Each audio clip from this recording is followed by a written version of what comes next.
Aloha, I'm Joe Kent, Executive Vice President for the Grassroot Institute of Hawaii, and in this video we're going to talk about the tax hike bills that are being introduced at the Hawaii State Legislature this year, and we'll look at the Hawaii State budget and see whether it needs more money, or maybe it has too much money. It happens every year around this time, which is February 2025 as I record this. People start saying the budget doesn't have enough money, so they have to raise taxes.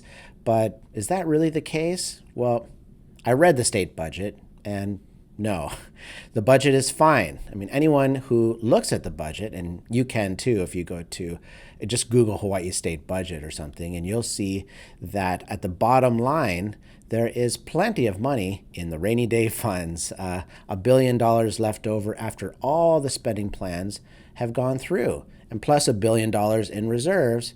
And you've got all this extra windfall money that they didn't even know they were going to have. So the budget is sitting pretty, which is why I don't know why so many people are worrying about the state budget. I mean, they almost worry about it more than like their home budget. I mean, people at home, you have to cut your spending because the cost of living is going up all the time. And, if money gets tight, you scrimp and save, and people are used to this. But the state government rarely, if ever, cuts spending. The budget has grown by billions of dollars every year. It's at a record high. So the budget is fine. There is no need to raise taxes. But still, plenty of legislators are introducing tax hike anyways. Just to give you a picture, the state legislature began in January, and legislators introduced around 60 tax hike proposals. And we're going to go through those tax hike proposals right now, starting with HB 476. This is a capital gains tax hike, which is basically a tax on savings and investment. So you save up your whole life, you build a business or buy a house, you make some risky investment that you hope will turn into a reward one day, and then when you cash out, the tax man is waiting for you at the door and he wants a cut. This kind of tax spooks away job creators, and that's one of the biggest complaints about people leaving the state is they can't find a good job. Another big complaint of people leaving the state, by the way, is Hawaii's cost of living is so high. And that gets to this next bill, which is HB 760, what they're calling a carbon tax. But really, it's just an old-fashioned barrel tax hike. And a barrel tax is a tax on fuels. But it's not just a little tax. I mean, this bill would triple the tax and then triple it again.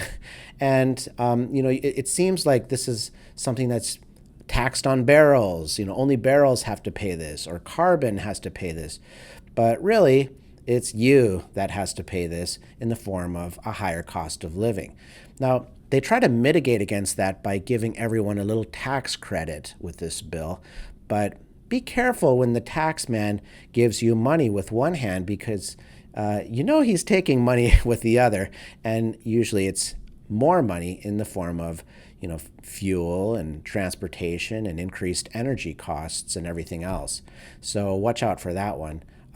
Then there's the omnibus tax hike. Omnibus, it sounds kind of ominous, right? SB 1043 and HB 959. An omnibus bill is basically a bill with a bunch of ideas all taped together. And the problem with that is, if you have a good idea and a bad idea, put them together. You can't make heads or tails of the bill. With this bill in particular, you've got a big tax cut on general excise taxes for groceries and non-prescription drugs. That would be great, and that's something that they needed to do a long time ago. But they're coupling that with a general excise tax hike of 50% on everything else. So, you go to the grocery store and you save a little on your tax bill, and then you go out of the grocery store and you get whacked by all of the other costs of living from this tax. Now, this bill has all kinds of other tax mechanisms that go into it, but basically with these bills, they need to just decoagulate them which is a word I made up, take them apart and consider them as separate bills, not all rolled up into a big mess like this, because when they do that, that's when you get the wool pulled over your eyes. Next up, SB 1333. GET tax, another GET tax, this time a surcharge extension. Basically, there's the story that the counties, once upon a time in Hawaii, wanted to have an extra tax. So they took the GET tax and they put a 0.5% surcharge on top of that. And that makes all consumer transactions, all intermediary transactions, more expensive. The GET, by the way, is a tax on all goods and services at every step of the production line. So the counties got their little tax, right? But it expires in 2031. Whew. Except now this bill would push that out to 2047. And that just goes back to the old saying, there's nothing so permanent as a temporary tax. So watch out for that one too. Another one, SB 313. This is a tax on someone's net worth over $20 million. Now, I've never heard of a tax on someone's net worth, by the way. I think it's a totally made up concept. No state has ever done this before. It's probably unconstitutional. I mean, someone's net worth, your net worth fluctuates from day to day. Like, how do you know what your net worth is today? How does the government know what your net worth is, and so on? But even if you can get past all that, a tax like this is a big stop sign to entrepreneurs. It tells them, stay out of our state. I mean, I know many business owners and so on who see taxes like this and they just leave the state. They don't even care if they pass. They just say, if your state is willing to do something like this, then we're out of here.